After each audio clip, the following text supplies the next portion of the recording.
Hi friends, బాగున్నారా? ఇంట్లో పచ్చి కొబ్బరి ఉంటే కేవలం 5 నిమిషాల్లో మంచి ఆరోగ్యకరమైన లడ్డూలను ప్రిపేర్ చేసుకోవచ్చు. Welcome back to my channel Sujata's tasty kitchen.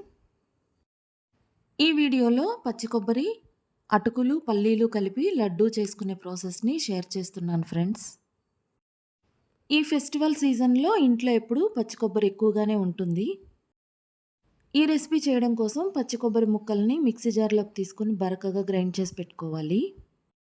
Next stove మీద కడాయి పెట్టి అందులో అరకప్పు అటుకులు వేసి వేయించుకోవాలి. స్టవ్ని లో ఫ్లేమ్ మీద ఉంచి అటుకులు క్రిస్పీగా అయ్యే వరకు వేయించి స్టవ్ నుంచి తీసి పక్కన పెట్టి చల్లారనివ్వాలి. నెక్స్ట్ అలాగే పల్లీలు కూడా వేయించి పొట్టు తీసి పక్కన పెట్టి ఉంచుకోవాలి. ఇప్పుడు స్టవ్ మీద కడాయి పెట్టి 1 కప్పు వరకు బెల్లం వేసి పావు కప్పు నీళ్లు, దంచిన ఇలాచీ 2 వేసి కలుపుతూ ఉడికించాలి.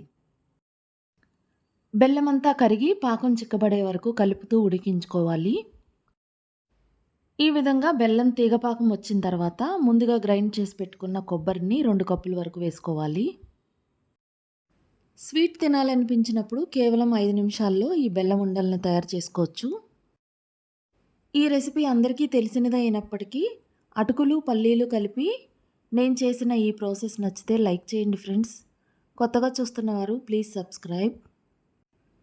ఇప్పుడు ఇందులో ముందుగా వేయించి పెట్టుకున్న అటుకులు, పల్లీలు కూడా వేసి బాగా కలుపుకోవాలి. 1 స్పూన్ వరకు నెయ్యి వేసి అంతా ఒకసారి బాగా కలుపుకొని స్టవ్ నుంచి తీసి పక్కన పెట్టి చల్లారనివ్వాలి. ఇంట్లో పచ్చి కొబ్బరి ఉన్నప్పుడు లేదంటే అటుకులతో ప్రసాదం చేయాలనుకున్నప్పుడు ఇలా చేసుకోవచ్చు. కొద్దిగా చల్లారిన తర్వాత కావాల్సిన సైజులో కొబ్బరి ఉండలను చుట్టుకోవచ్చు. కావాలంటే ఇందులో నువ్వులు, డ్రై ఫ్రూట్స్ అయినా కూడా వేసుకోవచ్చు. బెల్లం, పచ్చి కొబ్బరి, అటుకులు, పల్లీలతో చేసిన ఈ లడ్డూలు ఆరోగ్యానికి కూడా చాలా మంచిది. ఓన్లీ కొబ్బరితోనే చేయాలనుకుంటే 1 కప్పు బెల్లానికి 3 కప్పుల వరకు కొబ్బరి తురుము వేసి చేసుకోవాలి.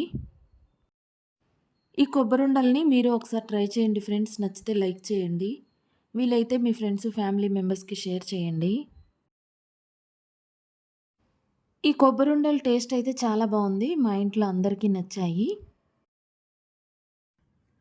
చూస్తుంటేనే తినాలనిపించేలా చాలా పర్ఫెక్ట్గా ఉన్నాయి కదా ఫ్రెండ్స్.